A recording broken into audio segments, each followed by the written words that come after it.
this globalism, globalization, globalist. There's this kind of word that's being thrown around in this election, globalist, a lot. I know it's leading Drudge right now. Trump is beating the globalists. Yes. I think this is mixing up two definitions of what globalism means. There's the globalists, as in people who want global governance, like the UN and the EU, who actually promulgating regulations on people they don't govern. I oppose that, right? That's why I was in favor of Brexit. Then there's globalism in terms of free trade. Yes. I'm very much in favor of that because I like cheaper products, and I think that if you make a cheaper product and I make a cheaper product, we should be able to trade with each other, and it's none of your damn business to take away my ability to buy a product or produce a product to be sold in another nation, right? Because I'm for freedom. I'm not in favor of government intervention. As far as who's responsible, like who takes care of these people, the truth is that the economy, this is an unpopular answer, but the market takes care of these people because the reality is that the percentage of unemployment in 1900, right, when people weren't even making cars, right? They were still doing what happened to all the horse and buggy manufacturers?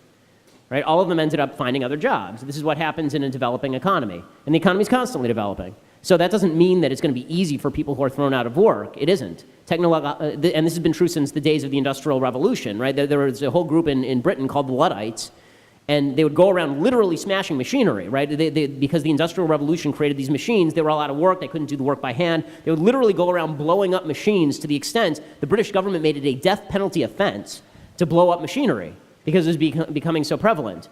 Well, the British economy didn't collapse. The British economy continued to grow, right? The Industrial Revolution drove the British Empire to new heights.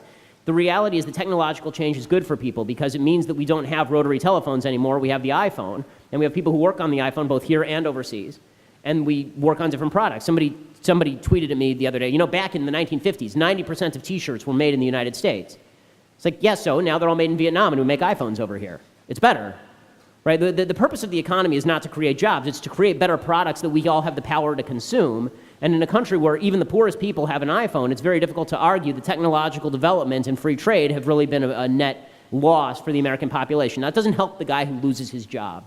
It doesn't help the guy who loses his job. But unfortunately, it's your responsibility as an individual human being to cultivate skill sets that allow you to make that labor transferable.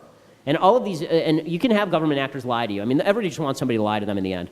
When the government says we have a make work program or we have a government training program, none of these have been proved at any point to actually create jobs or help people transition into new jobs. Because as we all know, anybody who's ever worked a job, where did you learn to do your job? Working at the job, right? You didn't go to a program. When I was a lawyer for 5 minutes, right? I didn't learn how to be a lawyer by going to law school. I learned how to be a lawyer by actually being at a law firm. And this is true for the vast majority of people. So anybody who lies to you and tells you that he's going to bring jobs back by shutting down free trade with China or such nonsense, he will bring a few jobs back, right, so to speak, because he'll penalize all the rest of us by making us pay higher prices. But he's not going to bring jobs total back. He'll kill the economy. So it's hard to say to people, your life is in your hands, but that's what freedom is called. Your life is in your hands, and it's not my responsibility to take care of you. It's your responsibility to take care of you. It's your responsibility to take care of your kids.